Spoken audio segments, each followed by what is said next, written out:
एके? तुमने एके का सूट पहना हुआ है? मुझे तो लग रहा था कि ये मेरा दिया हुआ सूट है। तुम इतना महंगा सूट कहाँ से ले आए?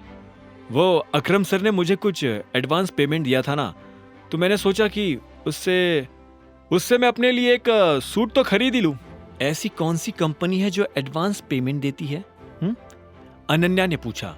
अभिनव मुस्कुराया और बोला, वो क्या है ना, सर को मेरा काम पसंद आया, तो मैंने ऐसे ही उनको बोल दिया कि सर कुछ एडवांस मिल सकता है, तो वो मान गए और उन्होंने मुझे कुछ पैसे दे दिए। फिर मैंने सूट खरीद लिया ताकि तुम्हारे साथ कहीं आऊं जाऊं तो तुम्हारी तरह अच्छा दिख सकूं। चाहत उसकी बात बहुत ध्यान से सुन रही थी। उसने अनन्या को छेड़ने के लिए कहा, वैसे तुम्हें सूट पहनने की कोई जरूरत नहीं अभिनव, तुम बिना सूट के भी हैंडसम लगते हो। चाहत अनन्या की बाकी दोस्तों की तरह नहीं थी। वह बहुत देख समझकर अपने लिए कुछ पसंद करती थी। वह बहुत चूजी थी। तो फिर उसने अभिनव को कैसे हैंडसम कह दिया? यह सवाल अनन्या के दिमाग में घूमता जा रहा था। सामने देख! जब अनन्या इन्हीं सवालों में उलझी हुई थी, ठीक तभी चाहत जोर से चिल्लाई और अचानक से अनन्या का ध्यान सड़क पर आ गया। उसने देखा कि वो गाड़ी चलाते हुए रॉन्ग लेन में आ गई थी और उसके ठीक सामने एक गाड़ी तेज रफ्तार से आ रही थी। यह देख अभिनव और चाहत के होश उड़ गए थे। अनन्या ने जोर से ब्रेक लगाया और अपनी गाड़ी को जैसे तैसे सामने आ रही गाड़ी से टकराने से बचा लिया। उधर सामने वाली गाड़ी भी कुछ दूरी पर रुकी और उसमें से कुछ आदमी नीचे उतरकर अनन्या की गाड़ी के सामने आकर खड़े हो गए। अनन्या ने शीशा नीचे किया और गुस्से में बोली, क्या है? क्यों मेरा रास्ता रोककर खड़े हो? इससे पहले कि अनन्या के सामने खड़े आदमियों में से कोई जवाब दे पाता, पीछे से चाहत ने कहा, उस लड़के का नाम ईशांत है। ये लोग दिग्पाल छिंगावत के आदमी है। तो ये लोग मुझसे क्या चाहते हैं? इतने में चाहत गाड़ी से नीचे उतरी और बोली, क्या चाहिए? इतने में अभिनव भी गाड़ी से नीचे उतर गया और उन लड़कों को देखने लगा। उन लोगों की तादाद इतनी भी नहीं थी कि अभिनव अकेला उनसे ना निपट सके। जब उनमें से किसी ने जवाब नहीं दिया तो चाहत ने फिर से कहा, कोई कुछ बोलेगा? इतने में उनमें से एक आदमी आगे आया और बोला, प्रिंस मर चुका है और मैं यहाँ उसकी मौत का बदला लेने आया हूँ। क्या? ये क्या कह रहा हो ईशान? प्रिंस मर गया? एनीवेज, उसकी मौत में हमारा कोई हाथ नहीं है, चाहत ने कहा।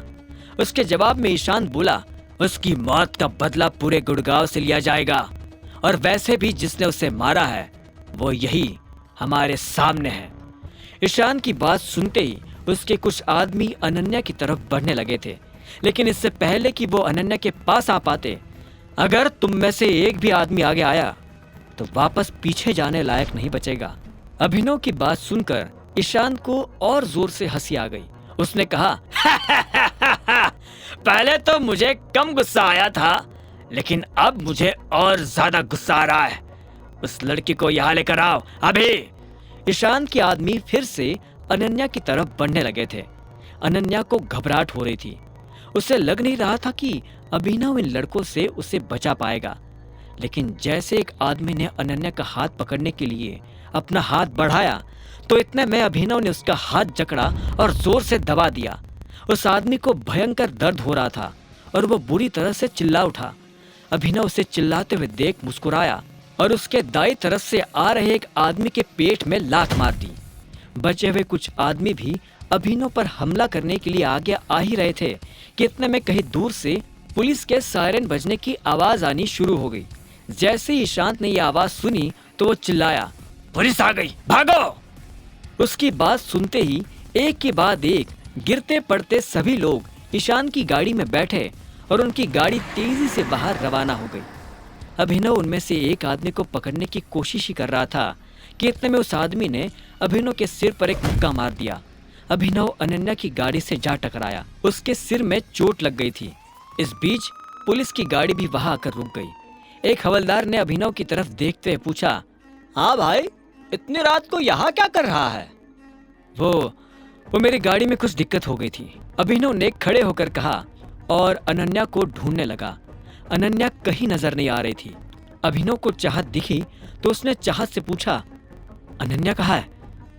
उसका ब्लड प्रेशर बढ़ गया था, वो बेहोश हो गई है, चाहत ने कहा और ड्राइवर सीट की तरफ बढ़ते हुए बोली, मुझे उसे हॉस्पिटल लेकर जाना पड़ेगा। इतने में अभिनव ने उसे रोका और कहा, तुम इनके साथ घर जाओ, मैं उसे हॉस्पिटल ले जाऊंगा। चाहत ने अभिनव की बात मानी और फिर पुलिस वालों की तरफ बढ़ने लगी।